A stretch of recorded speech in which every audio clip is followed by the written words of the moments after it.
안녕하세요. 김정필 목사입니다. 만나서 반갑습니다. 잘 지내셨나요? 신앙과 성격에 대한 이야기.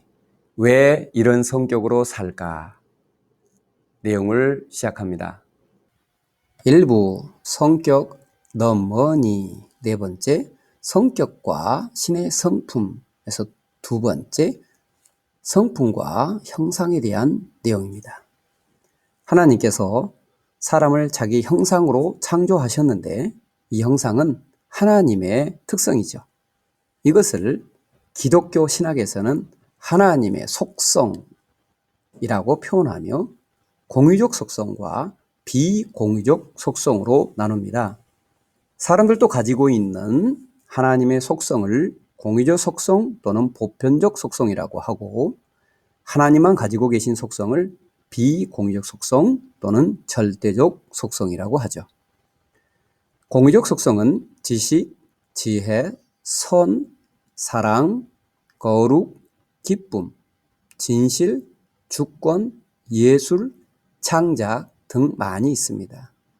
또한 비공유적 속성은 사람에게서 찾아볼 수 없는 것들로서 자존성, 불변성, 무한성, 영원성, 무변성, 단일성, 전지성, 전능성 등 많이 있습니다. 애니어그램에서는 9가지의 유형의 핵심 가치와 재능들을 소개하는데 이런 것은 하나님의 공유적 속성, 즉 하나님의 형상과 관련이 되어 있습니다. 첫사람 아담은 하나님의 형상으로 창조되었는데요.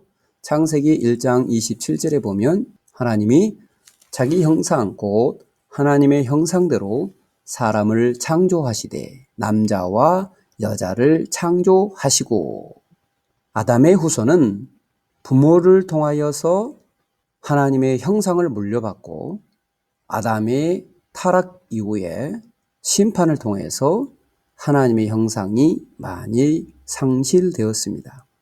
그런데 예수님을 통하여서 우리를 구원하시고 우리를 하나님의 자녀로서 신분을 바꿔주셨지요. 하나님의 자녀들에게 하나님께서는 하나님의 성품으로 닮아가도록 생명과 경건에 속한 은혜를 주셨습니다. 창조 때 물려받은 이 형상에서 욕망, 집착, 나쁜 것은 죄가 되고 예수님 안에서 살아갈 때 신성한 성품으로 쓰임받게 되죠. 성도들이 변해야 할 신성한 성품은 예수 그리스도 안에서 완전히 나타났습니다. 예수님은 하나님의 아들로서 그분은 하나님의 형상과 영광이셨습니다. 예수님 안에 하나님의 신적인 특성들이 많이 나타났죠. 그래서 예수님은 자신을 본 자들에게 아버지를 보았다고 말씀하셨어요. 성경 빌립보서 2장 6절에 보면 이런 말씀이 있습니다. 그는 근본 하나님의 본체시나 하나님과 동등됨을 취할 것으로 여기지 아니하시고 예수님은 본래 하나님의 본체셨죠. 구약시대에 나타나지 않았던 아가페의 사랑, 바로 그 사랑이 예수님을 통하여 실제적으로 보여졌습니다. 구원받는 성도들이 예수님처럼 신성한 성품을 통해서 예수님의 모습을 보여주고 하나님의 모습을 보여줍니다. 성도들이 신성한 성품으로 변화되어져 가는 것은 매우 중요하죠. 구원받는 성도들이 변화되어 가야 할 이 신성한 성품은 예수님을 통하여서 또 지속적으로 공급하고 예수님 안에서 다양하고 풍성하죠. 베드로 후서 1장 4절에 소개된 이 신성한 성품은 믿음이 열매 맺는 데 필요한 특성들인데요. 이로써 그 보배롭고 지극히 큰 약속을 우리에게 주사 이 약속으로 말미암아 너희가 정욕 때문에 세상에서 썩어질 것을 피하여 신성한 성품에 참여하는 자가 되게 하려 하셨느니라는 말씀이 있어요. 여기에서 사용된 성품이란 그리스어로 피시스인데 자연, 조건, 상태, 종류, 본질, 성질, 성격으로 번역됩니다. 그리고 신성한이란 그리스어로 데이아스인데 하나님의라는 소유격이죠.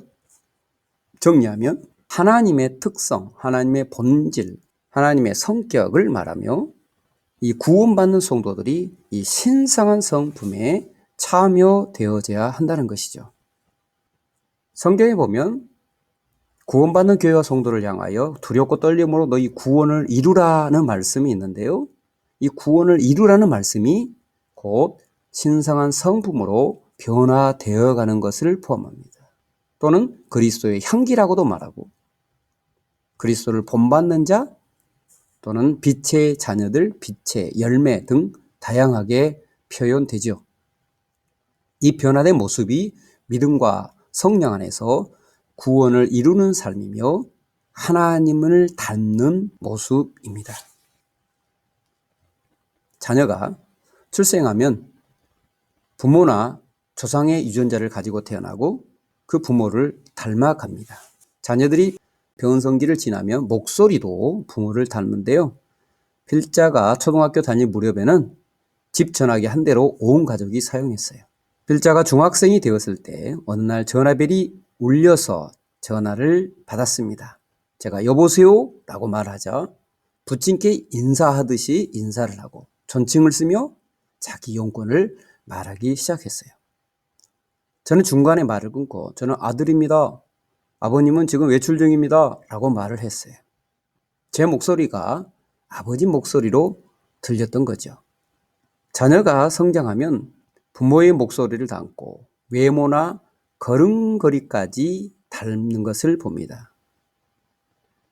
구원받은 성도들이 하나님의 자녀로 출생했고 그 이후에 신성한 성품으로 변하는 것은 지극히 정상적이죠. 신의 성품으로 변화된 것이 성숙한 모습이란 사실을 알 수가 있어요. 성경에 보면 영적으로 어린아이, 청년, 아비 단계가 있는데 어린아이는 거듭났지만 부모를 닮는 모습이 매우 적죠. 성도들이 신성한 성품으로 성장하면 보이지 않는 하나님을 세상에 보여주게 되고 예수님의 모습을 보여주게 됩니다. 그러면서 동시에 주님이 원하시는 열매가 저절로 많이 맺혀지지요. 여러분의 삶은 어떻습니까? 예수님을 믿은 이후에 옛사람의 특성, 성격은 사라지고 신성한 성품으로 얼마나 변화되고 있나요? 주변의 불신자들이 여러분의 모습을 볼 때에 얼마나 주님의 모습과 하나님의 모습을 볼 수 있을까요? 그리고 신의 성품은 전짐적으로 성장합니다.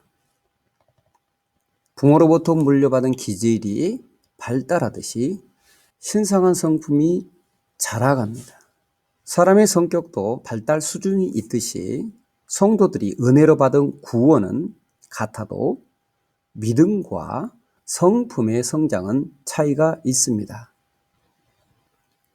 베드로후서 1장 4절의 말씀 보면 이로써 보배롭고 지극히 큰 약속을 우리에게 주사 이 약속으로 말미암아 너희가 정욕 때문에 세상에서 썩어질 것을 피하여 신성한 성품에 참여하는 자가 되게 하려 하셨느니라는 말씀이 있어요. 정욕이란 그리스어로 에피데미아인데 이생의 악에서 야기된 것으로서 충동, 욕망, 갈망 등으로 번역됩니다. 이생에서 야기된 악이란 무엇일까요? 죄와 사망의 권세와 그에 대한 두려움, 슬픔 이런 것들이겠죠. 이런 정욕은 세상에서 썩어질 것을 추구하며 그것에 대한 욕망을 갖고 생존에 대처하며 살아가게 됩니다. 그것은 신성한 특성과는 반대되겠죠. 놀이터에서 시소가 한쪽으로 올라가면 다른 한쪽은 내려가고 반대로 내려가면 올라가듯이 성격과 성품은 서로 반비례합니다. 그리고 이 피하여라는 단어는 아포퓨곤인데 어디로부터 도망하다, 탈출하다 그런 뜻입니다.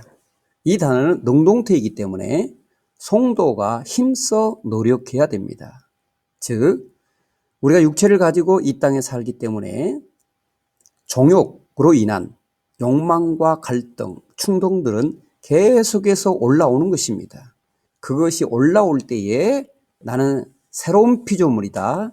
이제 나는 새 사람이다. 인정하면서 그것을 버리고 그것을 따르지 않으려고 노력을 각자가 해야 하는 것이죠. 기독교 신앙에서 성령 충만은 아무리 강조해도 부족함이 없고 하나님의 간절한 소망, 성도들의 간절한 소망이죠. 교회와 성도들은 성령 충만의 중요성을 알고 배우고 훈련하며 많은 기도를 하고 있습니다. 같은 하나님의 말씀이지만 많은 분들이 성품의 중요성을 설명하는 베드로 후서 1장의 내용을 간과하고 있습니다.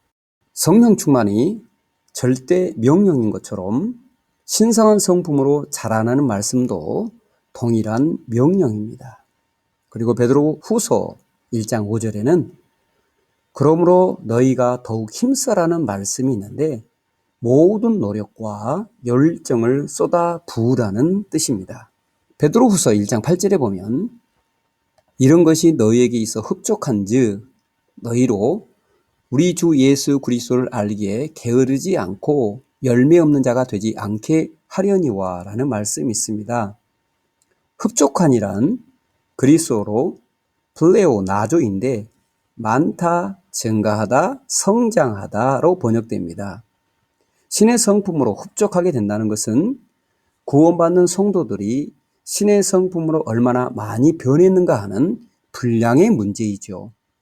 유전자는 잠재력의 형태로 물려받고 경험과 환경을 통해서 성장하듯이 신성한 성품도 마찬가지입니다. 신성한 성품도 환경을 통해서 각각 다르게 성장하는데요.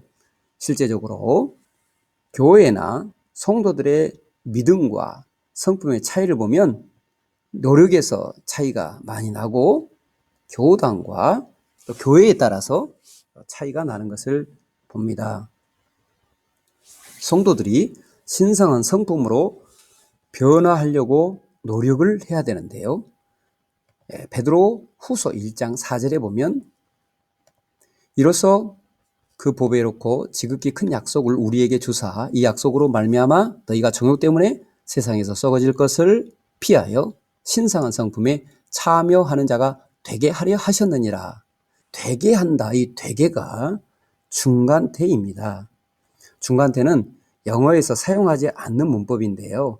주어의 주체들 사이에 동작이 서로 교차되는 것을 말합니다.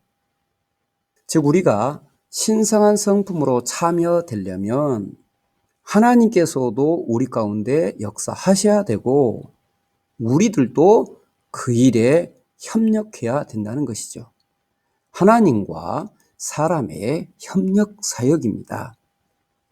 하나님만 혼자 하셔서 될 일도 아니고 사람이 반응하지 않으면 안 되는 일이고 반대로 사람이 노력해도 하나님의 은혜가 없으면 안 되는 일인 거죠.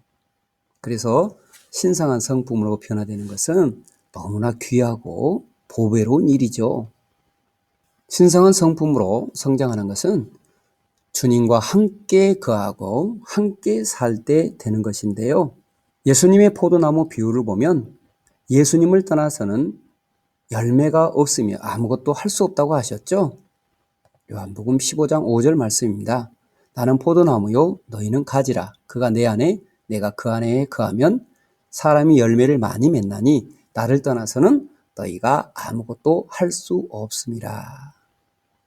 우리가 주님 안에 있을 때에 열매를 맺고 주님 안에 있을 때에 변화가 된다는 거죠.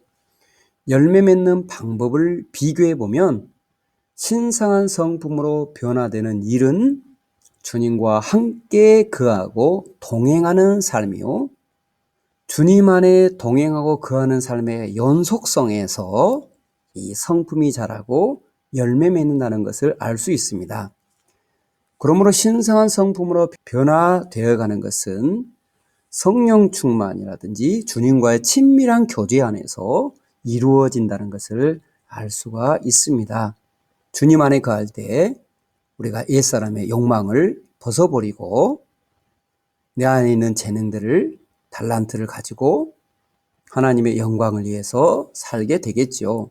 그리고 주님을 닮은 모습이 우리 안에 자연스럽게 나타나게 될 것입니다.